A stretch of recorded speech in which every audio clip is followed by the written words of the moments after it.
kita makin berat loh. Hah? Kata bunda sama papa minimal kita tuh S3. S3?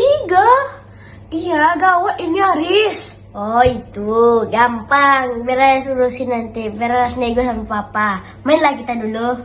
Oke. Yang penting harus Kak Mat. Curang, tadi nggak ada dibilang. Ada ya? Apalah curang. Ada. Oh, halo bunda. Selamat atas gelar profesornya ya bunda. I'm so proud of you and I hope you will get more love in this life. And I want you to give us more Robots. And I want your cooking was better than this day before. And I was just want to say to you to get a whole better life. Dadah. Kak Mat.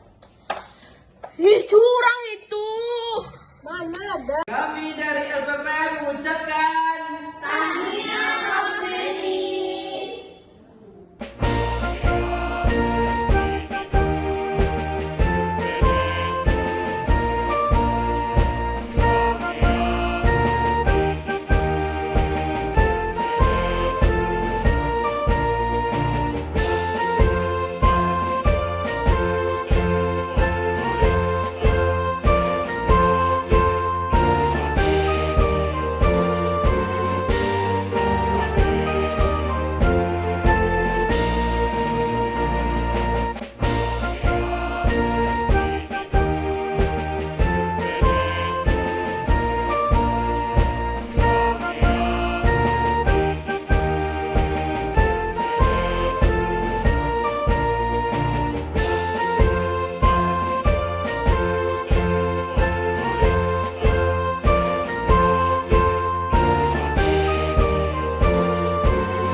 Sidang Senat Terbuka Universitas Riau, sempena pengukuhan Guru Besar, Profesor Dr. Neni Hermita SPD MPD, sebagai Guru Besar dalam bidang ilmu pendidikan guru sekolah dasar pada jurusan Ilmu Pendidikan, Fakultas Keguruan dan Ilmu Pendidikan.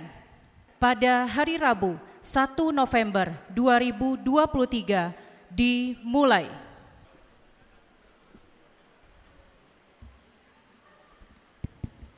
Bismillahirrahmanirrahim.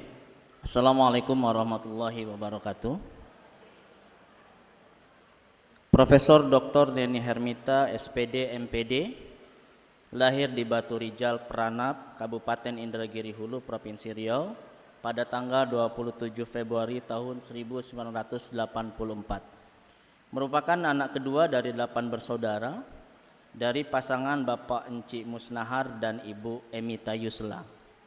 Beliau menamatkan pendidikan sekolah dasar di SD Negeri 009 Batu Rijal, pendidikan menengah pertama di SMP Negeri 1 Pranap, dan pendidikan tingkat atas di SMA Negeri 1 Pranap.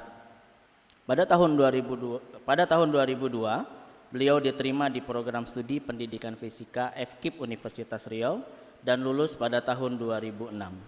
Di tahun yang sama, setelah mengikuti ujian sarjana, beliau langsung melanjutkan pendidikan magister di Sekolah Pasca Sarjana Universitas Pendidikan Indonesia di Bandung pada program studi pendidikan dasar dan lulus tahun 2006.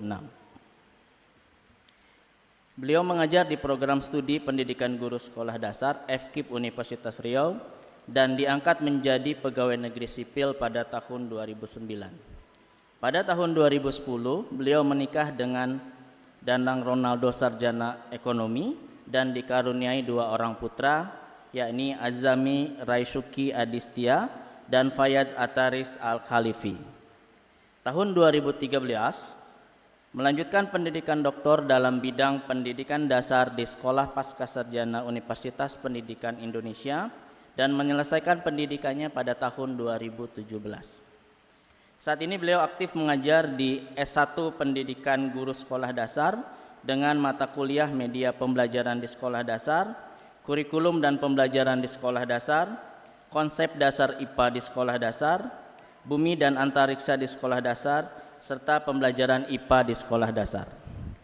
Selain mengajar di program sarjana, beliau juga mengajar di program pascasarjana pada program studi pendidikan dasar FKIP Universitas Riau dengan mata kuliah Isu dan Inovasi Pendidikan IPA, Kewirausahaan dalam Pendidikan IPA, Berpikir Komputasi dan STEM, Desain Instruksional Pembelajaran Berbasis Teknologi Digital di Sekolah Dasar, Kurikulum Sekolah Dasar, Pengelolaan Pendidikan di Sekolah Dasar, dan Praktikum IPA di Sekolah Dasar. Dari tahun 2018, beliau memiliki publikasi artikel pada jurnal dan proceeding sebanyak 278 serta 14 book chapter. Pemerolehan haki sebanyak 31 buah. Beliau juga aktif melaksanakan presentasi pada konferensi, seminar, dan lokakarya. Beliau aktif melaksanakan pengabdian masyarakat dengan memberikan layanan ataupun pelayanan-pelayanan di sekolah dasar untuk meningkatkan kemampuan guru pada khususnya dan meningkatkan kualitas proses pembelajaran di sekolah dasar. Beliau juga telah meraih berbagai macam penghargaan dari tahun 2018 hingga saat ini, diantaranya adalah Fasilitator Dosen Tanoto Foundation, dosen terbaik kategori jumlah artikel yang dimuat atau terindeks Scopus, Fasilitator Guru Penggerak Provinsi Riau, Fasilitator Dosen Terinovasi dan Terbaik tahun 2021, Pelatih Ahli Program Sekolah Penggerak Angkatan 1, Sinta Terbaik Tingkat Universitas tahun 2022, Fasilitator Program Sekolah Penggerak, dan peringkat 1 Dosen Muda Berprestasi tahun 2023 dari Universitas Riau. Beliau saat ini juga merupakan anggota PGRI dan anggota Ikatan Dosen Indonesia. Demikian yang dapat disampaikan, saya ucapkan terima kasih. Wabillahi taufiq wal hidayah. Wassalamualaikum warahmatullahi wabarakatuh. Pidato orasi ilmiah Guru Besar Profesor Dr. Neni Hermita SPD MPD dengan judul Hybrid Learning, Blended Learning, or Face-to-Face Learning, which one is more effective in remediating misconception?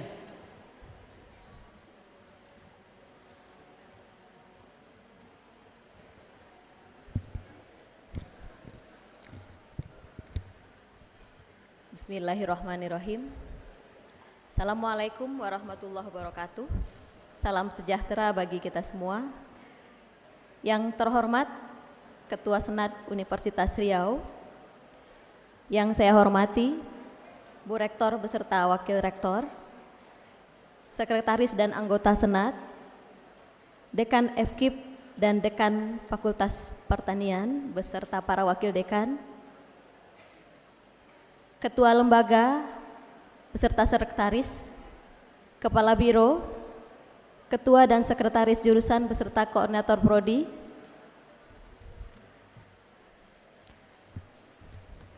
Bapak Hairus Pratama dari Tanoto Foundation Provinsi Riau, Bapak Profesor Dr. Hairul Rohman dari Universitas dari UIN Sunan Gunung Jati Bandung, Bapak Dr. Muhammad Afandi dari Universitas Islam Sultan Agung Semarang, Dr. Atikah Samsi dari IAIN Syekh Nurjati Cirebon, Dr. Rokayah dari Universitas 11 April Sumedang, serta seluruh undangan yang berbahagia.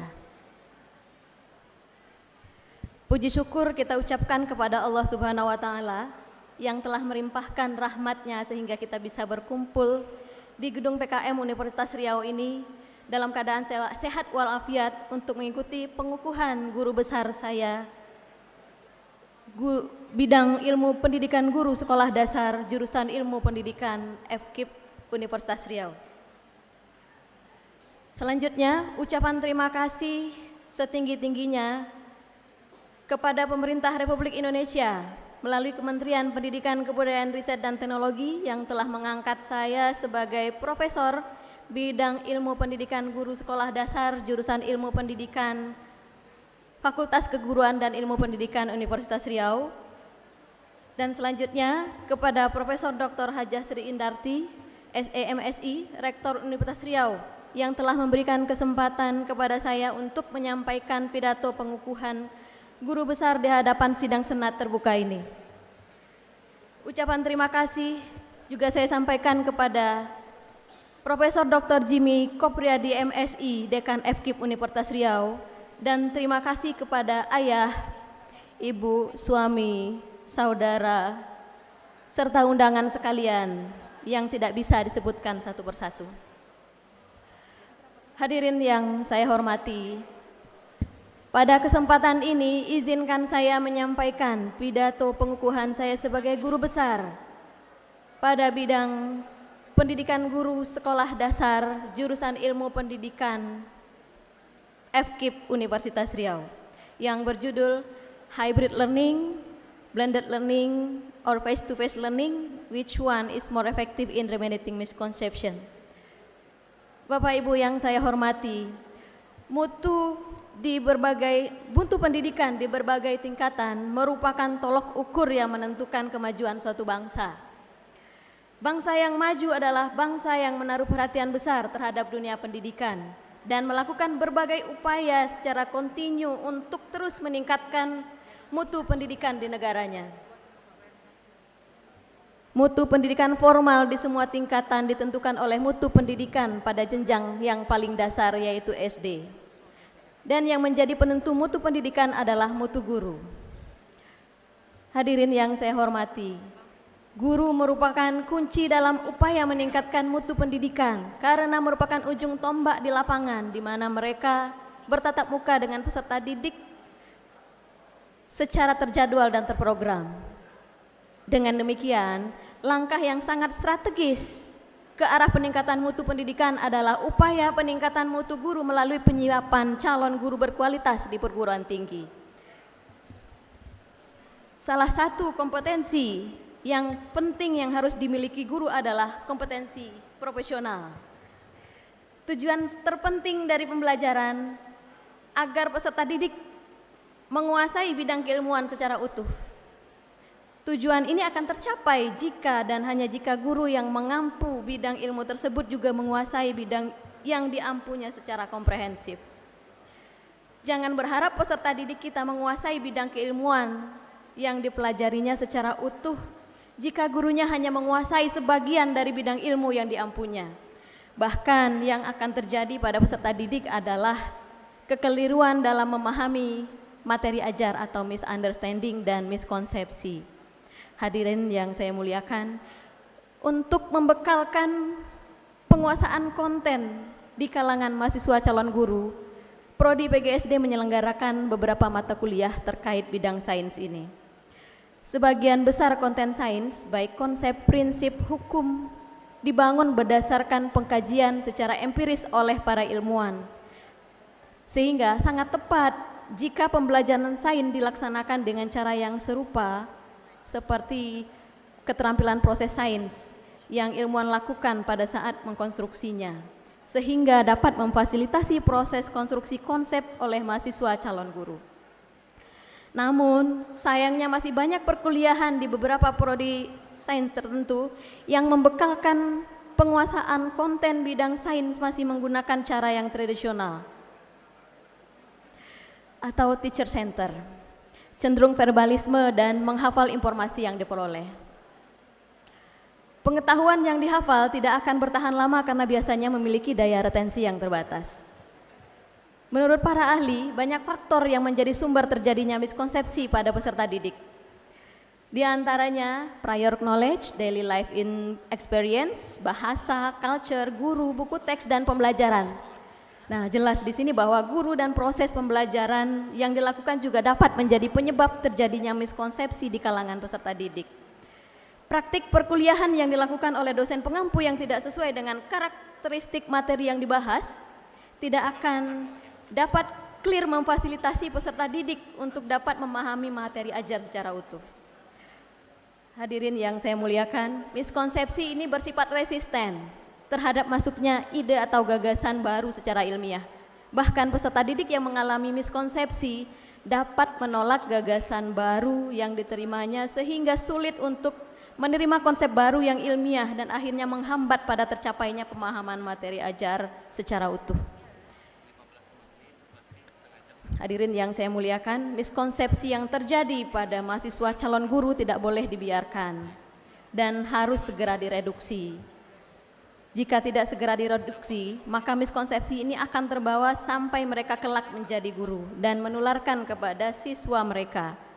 Melakukan rekonstruksi atau pengubahan konsepsi yang keliru yang tertanam kuat di benak peserta didik lebih sulit dibanding dengan konstruksi konsep baru, karena miskonsepsi ini tidak disadari oleh yang mengalaminya. Orang yang mengalami miskonsepsi tidak akan menyadari bahwa konsepnya itu keliru. Bahkan dia memiliki tingkat keyakinan yang tinggi akan kebenaran konsepsi yang dimilikinya. Tentunya akan sulit memperbaiki sesuatu kesalahan atau kekeliruan manakala orang itu sendiri tidak tahu apa itu kesalahannya.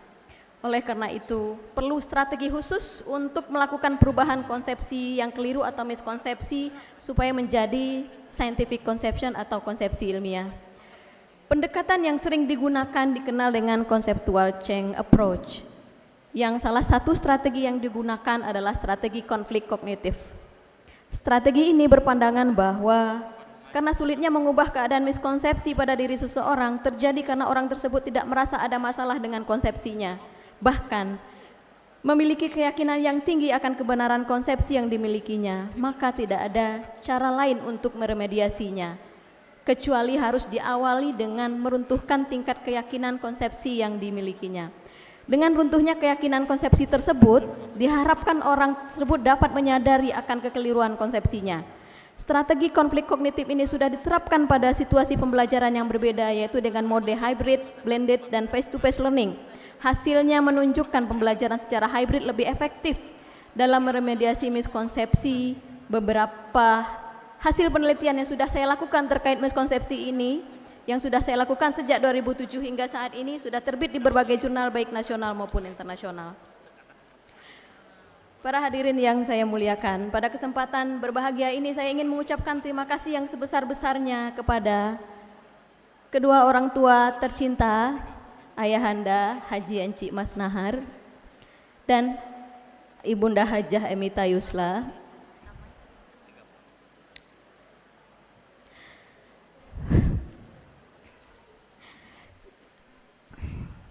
yang sangat berjasa dalam mendidik dan menanamkan karakter serta tak hentinya mendoakan buat kesuksesan saya, yang selalu memberikan motivasi dan dukungan untuk mencapai cita-cita saya. Ibu mertua Mama Sri Yuliasi, suami tercinta Mas Danang Rolando, yang telah memberikan dukungan, kesabaran, pengertian yang besar dalam perjalanan karir saya. Ananda yang sangat Bunda cintai, Azami Syauki Adiasta, dan Payat Ataris Al-Halipi yang telah banyak berkorban dan sangat pengertian sehingga saya dengan lancar bisa mencapai prestasi ini. Semoga Ananda menjadi anak yang soleh dan lebih baik dunia akhirat. Abang, kakak, adik, om, tante, mau, mak ngah, pangah, pak de, yang tidak bisa saya sebutkan satu persatu, seluruh dosen PGSD, seluruh dosen pendidikan dasar, seluruh dosen FKIP Universitas Riau, seluruh dosen di UNRI, serta pegawai FKIP Universitas Riau, tim kolaborasi riset dari University of Glasgow, UTM, USM, Beijing Normal University, Guangxi Normal University, UIN, UNESA, IPTBI, UPI, UNY, STKIP, STEMIK Dharmapala, Unmuh Purwokerto, dan kampus lainnya setelah berkolaborasi dengan saya. Profesor Dr. Andi Suhandi, Dr. Erna Wulan Saudi, Profesor Bunyamin Maftuh, Profesor Sudan Kun Prasetyo, Prof. Wahyu, Prof. Ari, yang telah menjadi pembimbing dan mentor saya selama ini. Pimpinan dan seluruh pegawai LPPM Universitas Riau, pimpinan dan staf Tanoto Foundation serta fasilitator, pimpinan dan staf BGP Riau, Ban SM Universitas Riau, tim IT Universitas Riau, alumni Magister dan Doktoral Pendidikan Dasar UPI Bandung, alumni Pendidikan Fisika FKIP UNRI, alumni STEM Singapura, alumni Prajabatan UNRI 2009, Asosiasi Doktor Pendidikan Dasar Indonesia, Himpunan Dosen PGSD Indonesia, seluruh mahasiswa bimbingan baik S1, S2, S3 UNRI, seluruh mahasiswa PGSD maupun pendidikan dasar, seluruh kepala sekolah, guru, dan staf sekolah mitra baik yang berada di Pekanbaru, Siak, Indragiri Hulu maupun Dumai, Pemda Siak, seluruh panitia pengukuhan guru besar yang telah bekerja keras untuk mempersiapkan acara ini, terima kasih atas dedikasinya dan upaya terbaik yang telah diberikan. Seluruh pihak yang tidak tersebut dalam kesempatan ini yang telah berkontribusi secara langsung dan tidak langsung atas capaian ini. Kiranya sampai di sini saya ingin menyampaikan terima kasih atas perhatian dan kesabaran semuanya yang telah mendengarkan orasi pengukuhan saya menjadi guru besar. Mohon maaf jika ada yang tidak berkenan. Wabillahi taufiq wal hidayah. Assalamualaikum warahmatullahi wabarakatuh. Dilanjutkan dengan penyerahan buku orasi ilmiah kepada Rektor Universitas Riau. Hadirin yang berbahagia, kita saksikan bersama penyerahan buku orasi ilmiah Profesor Dr. Neni Hermita SPD MPD kepada Rektor Universitas Riau.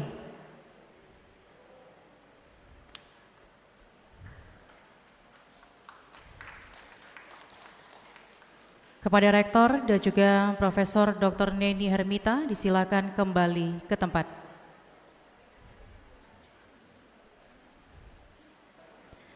Persiapan pengukuhan guru besar. Pengukuhan oleh Ketua Senat Universitas Riau. Kepada guru besar yang akan dikukuhkan beserta Ketua Senat dimohon mengambil tempat. Dengan mengucapkan Bismillahirrahmanirrahim, pada hari ini Rabu tanggal 1 bulan November tahun 2023, saya kukuhkan Profesor Dr. Neni Hermita SPD MPD sebagai guru besar dalam bidang ilmu pendidikan guru sekolah dasar pada Fakultas Keguruan dan Ilmu Pendidikan Universitas Riau. Dilanjutkan dengan pengalungan kalung jabatan guru besar oleh Ketua Senat. Selanjutnya pengalungan kalung jabatan guru besar kepada Profesor Dr. Neni Hermita SPD MPD. Assalamualaikum warahmatullahi wabarakatuh. Selamat sore, salam sejahtera dan bahagia buat kita semua. Segala puji syukur kehadiran Allah Subhanahu wa Ta'ala atas segala limpahan rahmatnya dan karunia-Nya, sehingga pada sore hari ini kita bisa berkumpul bersama dalam kegiatan pengukuhan guru besar di lingkungan Universitas Riau. Seraya dengan memanjatkan syukur kehadiran Allah Subhanahu wa Ta'ala, mengucapkan alhamdulillahirabbil alamin, sidang Senat terbuka Universitas Riau dalam rangka pengukuhan guru besar tetap Universitas Riau dengan ini saya nyatakan selesai dan ditutup.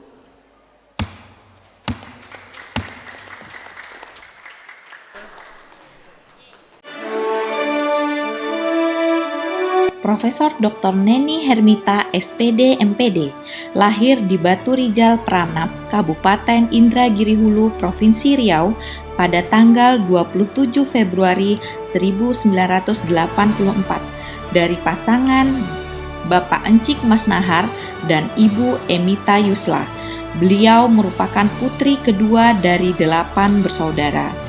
Bapak dan Ibu Mas Nahar senantiasa mengajarkan putra-putrinya untuk hidup dalam kesederhanaan, saling mengasihi, saling menyayangi, menghormati, dan mandiri, sehingga menghantarkan putrinya dalam jenjang akademik tertinggi, yaitu menjadi guru besar.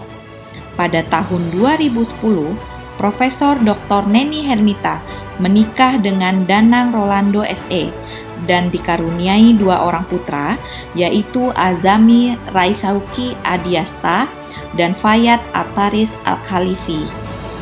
Profesor Dr. Neni Hermita pertama kali bertugas menjadi dosen di Fakultas Keguruan dan Ilmu Pendidikan Universitas Riau pada tahun 2008. Jenjang pendidikan dari sekolah dasar hingga sekolah menengah atas ditempuh di Kecamatan Pranap, Kabupaten Indragiri Hulu. Pada tahun 2002, diterima menjadi mahasiswa pendidikan fisika Fakultas Keguruan Universitas Riau tahun 2006 diterima menjadi mahasiswa Magister Pendidikan Dasar Universitas Pendidikan Indonesia Bandung, program Doktor Pendidikan Dasar di UPI Bandung tahun 2013 dan lulus pada tahun 2017. Telah menyelesaikan sebanyak 11 penelitian dan 12 kegiatan pengabdian kepada masyarakat yang didanai oleh DIPA Universitas Riau, DRTPM, PNBP, Tanoto Foundation, dan UK Malaysia University Consortium and Asian Third Partnership Catalyst Grant. Beliau juga aktif menjadi narasumber dalam berbagai kegiatan seminar, baik nasional maupun internasional. Bidang ilmu yang saya tekuni adalah PGSD. Mengapa saya menyukai bidang ini? Karena saya merasa panggil untuk ikut terlibat dalam mendidik generasi muda harapan bangsa. Selain itu, saya juga sangat menyadari pentingnya peran guru di SD, karena guru di SD itu yang membentuk dan melatihkan karakter anak-anak didik di SD. Saya senang sekali bisa ikut terlibat dalam penelitian dan pengabdian di bidang pendidikan dasar ini, karena lewat penelitian dan pengabdian yang saya lakukan, saya bisa ikut terlibat dalam mengembangkan kurikulum, dalam mengembangkan kebijakan terkait ke-SD-an, dan dalam mengembangkan media-media pembelajaran terkait bidang pendidikan dasar ini. Salah satu penelitian yang saya tekuni adalah miskonsepsi di pendidikan dasar. Adapun hal yang melatar belakangi hal ini adalah karena masih banyak guru dan mahasiswa PGSD yang mengalami miskonsepsi pada bidang sains di SD. Untuk itu, lewat pembelajaran yang saya kembangkan, saya bisa meremediasi miskonsepsi yang dimiliki oleh mahasiswa ataupun oleh guru SD tersebut. Karya Profesor Dr. Neni Hermita telah dipublikasi dalam bentuk buku sebanyak 14 judul buku, 278 judul karya ilmiah. Penghargaan yang telah diraih antara lain peringkat 1 Sinta versi 3, juara 1 Best Practice Program Tanoto Foundation, Satya Lancana 10 tahun. Saya berharap bisa ikut berkontribusi dalam mengembangkan kualitas pendidikan di Indonesia. Apa yang kita impikan pasti akan tercapai, asalkan kita bertekad kuat dalam berusaha untuk menggapai impian kita, serta berdoa. Oleh karena itu, teruslah untuk berjuang untuk menggapai apa yang kita cita-citakan, karena kesuksesan dan keberhasilan akan tercapai ketika kita berusaha